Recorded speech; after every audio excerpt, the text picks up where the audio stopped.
Welcome to Retail's Most Wanted, the podcast that examines the latest issues related to organized retail crime and how retailers and policymakers are fighting back against today's organized crime syndicates. We have a great show for you today. Our special guest is the Attorney General of Utah, Derek Brown. He's been in office just since January of this year, of 2025.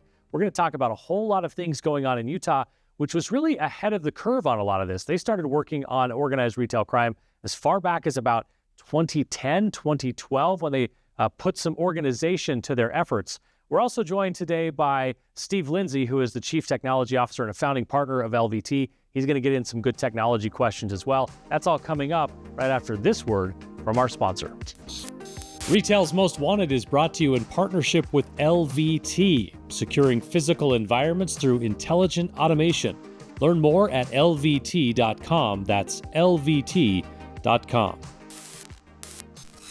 Attorney General Derek Brown, thanks so much for being with us. Really appreciate you taking some time. You bet. Happy to be here. I want to start today with this question, because Utah's been at the forefront of combating organized retail crime, even predating your time in office, which has now only been about 7 months. So you're sort of picking up the torch and going with it. I wonder how you have decided, or what your effort has been to do just that, to help your team build on the foundation that's been there since you took office. Well, the foundation's great because we have this task force. It's called Crimes Against State Economy. So we call it, for short, CASE. And what we do is we work with retailers, we work with law enforcement, we have these open lines of communication, and we really try hard to make sure that people identify these trends that are moving through the community. And so what we've done is we've built on that, and we've assigned a number of people who specifically, this is what they do. I mean, so we've identified, we have limited resources. I mean, that's the reality. In the Attorney General's office, we have almost 600 people, but there are still limited resources because we do everything for the state. But this is such a critical issue that we've assigned agents specifically to watch this issue and to build on the case task force successes of the past years. And so we're going to keep looking at that. And as technology and everything shifts, we're going to keep trying to figure out what we can do to get ahead of this. Yeah, so recently you were working with the legislature to improve ORC laws. Can you explain some of the differences or some of the changes that were in there and how that would help retailers? Well, what we're trying to do is look at trends, overall trends. What are they doing? How can we use, the laws, unfortunately, laws always are like a decade behind. You're playing catch up. You always, and that's just the reality. Is you're playing catch up. The laws are behind the trends, which are behind technology, and so you're trying to play catch up. You're trying to really figure out what are they doing. Some of the things they do that we see in just regular criminal activity is they use kids. I mean, that's something, because the laws are different for kids. The laws are lighter, they're easier on kids. And so you've got these transnational organized crime groups, and they'll bring in young kids and have them do a lot of the dirty work because they know if they get caught, they don't get prosecuted the same way that an adult does. But one of the other things they do is they'll have individual hits across different states and across different stores. And so what we've recently done is have laws that have allowed us to combine the different events into one charge and enhance the penalties. And so that's another thing that we've seen in the past. When you have all these separate charges, now we can bring them together and enhance the penalties and really identify who they are. And what that does is it helps us identify trends and identify specific criminal enterprises and really go after them. Is the ability to pick up on those trends, does it help you at least shorten that curve where you're behind? Like the bad guys are always ahead and playing catch up. As you see those trends, does that help you, I guess, shrink the distance between those two? Yeah, because there's specific groups, and the problem is also, this is a function of communication with law enforcement. If there's one thing that we need to do, it's communicate. And we see this everywhere. Just recently in the last week or two, there was a hearing in the U.S. Senate in the Judiciary Committee specifically on organized retail crime, and with other components like cargo theft, which has become a huge issue with just billions that are being lost internationally and nationally. But again, they focused on the same thing that we're trying to focus on, and that's collaboration and coordination with law enforcement. Because ultimately, that's what we've got to have that collaboration. And what we'll have is when we see a group that hits a particular retail establishment, we'll immediately put that out, work with law enforcement, and then they'll go do sort of an APB. And we've actually caught people, we've said, hey, this just happened. This is a person who just left, Home Depot for instance, there was a recent one in Orem. Here's Home Depot in Orem, Utah. Here's what it looks like. Here's what the car looks like. And Orem PD says, hey, wait, we just saw this guy. And then we're able to go in and get him. So a lot of it is just that communication. But in the government sector, communication sometimes is your biggest hurdle. And so the real trick is sort of facilitating that, opening up those channels of communication so people are speaking together. Yeah, recent episode, we actually just talked about a case where an officer in Orem connected with someone who got a tip from Minnesota and ended up in a conviction because of that. Yeah. So let's expand on that more. So how is your office working with, local law enforcement, retailers, even federal agencies, to deal with this? Well, a lot of it is we have task force. The case task force specifically works with them, identifies this information. They have regular meetings and they identify the trends, because that's part of what it is what are we seeing? What are the goods? What are what are they seeing from a retail standpoint? Simple things like they caught a guy who at Home Depot would buy these vanities, bathroom vanities. They'd go through, he'd buy the vanity, but what they wouldn't do there is look inside the vanity for the tens of thousands of dollars of electrical equipment that he'd shove in there before he'd buy them. Now, those are the kinds of things that a lot of it is just tips. What are we seeing? What do these groups look like? Whether it's diabetic strips, we've seen that. We've seen, a lot of electrical, sort of the high-end electrical equipment. Stores have gotten, more, they've wisened up in terms of, the kinds of things that they can put behind counters and whatnot. But there's still a lot of stuff that, when it comes to, what are the high-priced issues or high-priced retail items that are small? And that's really what you want to look at. And so we've really, more than anything, engaged in a collaborative effort where we talk with them. We work with these places. We have a location where we confiscate and store a lot of this information and data and retail stuff. We don't say where it is, but we work with retailers to identify this kind of information.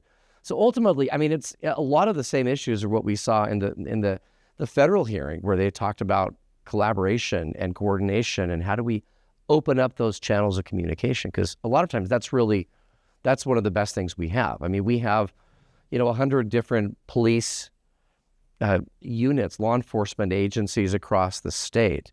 And to the degree that we can actually interact with them and say, hey, here's what we're saying, and interact with them in real time, that's the real key issue. Because it's not very helpful when we say, hey, 3 days ago in Sandy, Utah, this Home Depot had this thing, but when it's like, hey, 3 minutes ago, this is what we saw in that same Home Depot, all of a sudden that changes everything. You're trying to break down those silos within the state and within police jurisdictions within the state.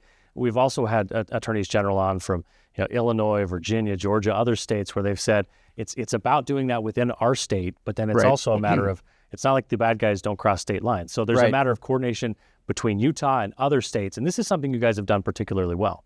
Right. And we do spend a lot of time working with other attorneys general.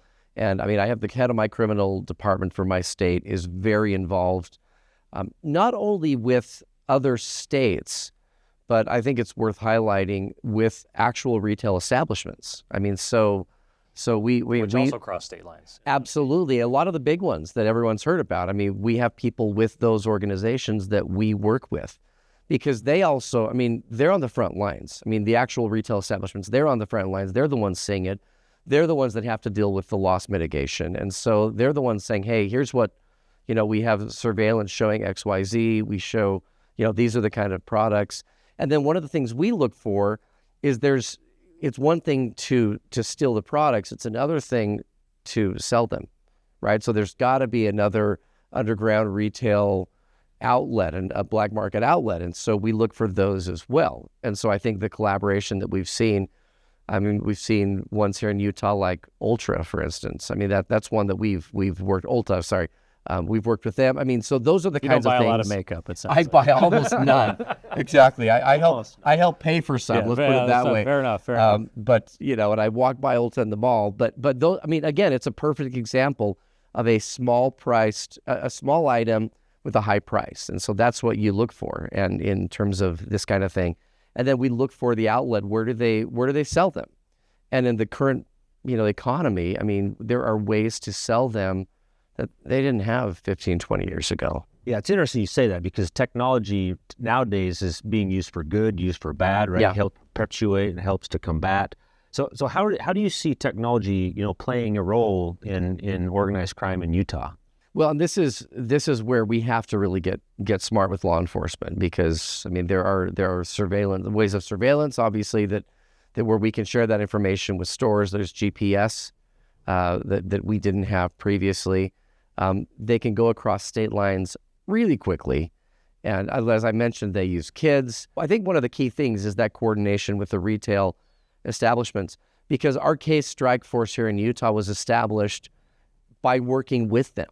This wasn't just something, I mean, as much as, those of us in elected office like to take credit for things that are, hey, we came up with this great idea. The reality is we didn't come up with this. We had, large retailers come to us and say, look, this is something that could be really beneficial if you got together and you thought about X, Y, and Z. And if we're smart in government, we do. I mean, those folks are the ones on the front lines. They're seeing these trends. And so this is, I think, being responsive to that. But again, it's just this communication network that we have to have. And when retail and law enforcement and others and policymakers are all working together, I think we can make a huge impact. And and that's what policy tends to be, a few years behind what's actually going on. But like just recently, this enhancement that we had it's a perfect example where, we'd have law enforcement that would say, look, it's just not worth our time to bring these charges because we have this individual charge here and this one for this thing they stole and this thing here.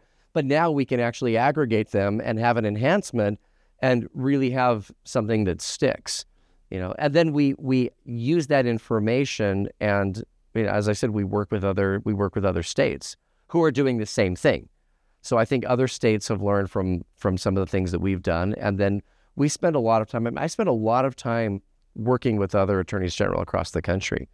There's this element of you got to figure out who the bad guys are and you got to catch them. Yeah. But then I know in other states in particular, we've heard this, that you catch them and then it seems like they're right back out, right? There's this catch and release situation. That's exactly. So what's the challenge that you've had there and how have we addressed it? Well, and I think one of the challenges is, from a law enforcement standpoint, the reality is if you're in law enforcement and you have two different charges you can bring against two different individuals, and one of them could be, a 5 or 10 year charge and the other one is, a 15-day one. You're going to go with you're going to kind of maximize your resources and go with this more serious charge. And so I think these enhancements and these penalties are helpful. And if we also have the information from other states that we can use with those states, then I think that makes it worth their while. Because from a law enforcement standpoint, it's really frustrating if you're in law enforcement and you catch someone only to discover that, they hit a store in Salt Lake City, and then the next day they were in Provo after they got released. And so that's the thing that we need to look out for. And the reality is that these groups are not just transnational. Well, they are, because they'll steal this steal the data or steal the goods, and then they'll also resell them internationally because technology allows them to do that in a way that they couldn't previously. And so, like you said, technology is for good or ill. And now, it opens up these international chains. But if we can work with other states and we can work with federal agencies, because that's the other thing that we haven't really talked about here. We tend to work with a lot of the local, the local law enforcement agencies, which makes sense because they're the ones, when it comes to retail theft, they're on the ground. If a Home Depot gets hit, the FBI isn't on it. It's who's the police department in that area. But when you reach a certain level of seriousness, then you can have the federal component come in. And so this is really an issue. And it's a it's a work in progress. I mean, to be really honest, is we're looking at how do we improve technology to identify these folks? How do we improve just not just the technology in the stores, but the technology in law enforcement? And then how do we adjust whatever policy there is to really go after these folks and get them off the street? Because like you said, catch and release can be really frustrating for law enforcement. And if you have repeated catch and release and you're law enforcement and we say, hey, we got this guy at Home Depot, and they're like, yeah, but the last time we did this, he was out on the street the next day. If you're the average person in law enforcement, you're thinking, why is this worth my time? So our goal is to make it worth their time. Yeah. So like we talked a lot about information, needing to know this information. And, from a business perspective, we like to be data driven. Right. I imagine in the public sector, it could be harder to get access to some data because some of this stuff could be from the private sector. So maybe you have some of it in the public sector, but talk to us about maybe some of the challenges or some of the access you have to data to get this information you need. Well, part of it, we have privacy issues, but a lot of the data it's driven by a lot of the data, frankly, is held by the retailers. They're the ones who, I'm saying, when you have someone that you're monitoring or there's surveillance of them going into the store, out of the store, they've got that information. We don't have that information. And so the trick is, number one, getting that information and having those kind of data sharing, some sort of agreement or understanding. Some of it is also from a law enforcement standpoint, knowing what in a warrant to ask for. So it is a two-way street. We have to work together on this. And so, that's why not to keep emphasizing the communication sharing, but that's really what it comes down to. Because when you go after information and you're trying to identify someone that you're going to bring an arrest warrant against, you can't just be shooting at the dark in the warrant. You have to identify specific things that you need. And so to the extent that the retailers can help us, hey, here's what you should ask for, here's what we have, put this, I think there's a lot of give and take there. But again, then we have the local law enforcement angle, we have the state law enforcement angle, we have the national and then the international. So there's all these different groups, and the reality is a lot of times they are siloed. So my job is to figure out how do we break those silos apart and get people talking to each other. And I think that's the main thing we've tried to do with our case task force here, is break those silos apart and say, look, everyone get in the same room and talk. And there are times when we do that. And it's specifically when we hear and retail has worked with us on some big event that's happened or some group that's come through. And by the way, they'll leave the state really quickly. They don't just come to Utah, for instance, and, set up shop for months on end. They'll set up shop for a day or two. They'll hit a bunch of stores. And a lot of times they identify one type of product and they develop special, sort of an expertise. Like, this is what we're going after, whether it's perfumes or the, diabetic strips or whatever the case may be, high-end electrical equipment, they hit that and then they move on and they go boom, boom, boom. They know where to go.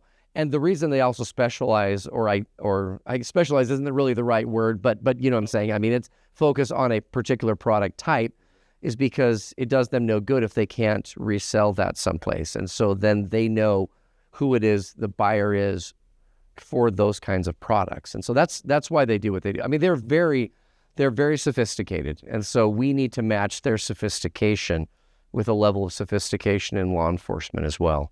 Utah Attorney General Derek Brown, thanks so much for being with us on Retail's Most Wanted. We appreciate all the work you're doing. Thank you. Appreciate it. Appreciate all you're doing as well. Yeah. That wraps it up for this episode of Retail's Most Wanted. Once again, a special thanks to Utah Attorney General Derek Brown for joining us. We also want to thank our sponsor, LVT. It was great to have Steve Lindsay with us today. Don't forget that you can like and subscribe so you get our show every 2 weeks when we drop a new episode. You can also find us on social. We're on X, we're on LinkedIn, and we're on YouTube. Thanks for being with us as always, everyone, and keep up the good fight.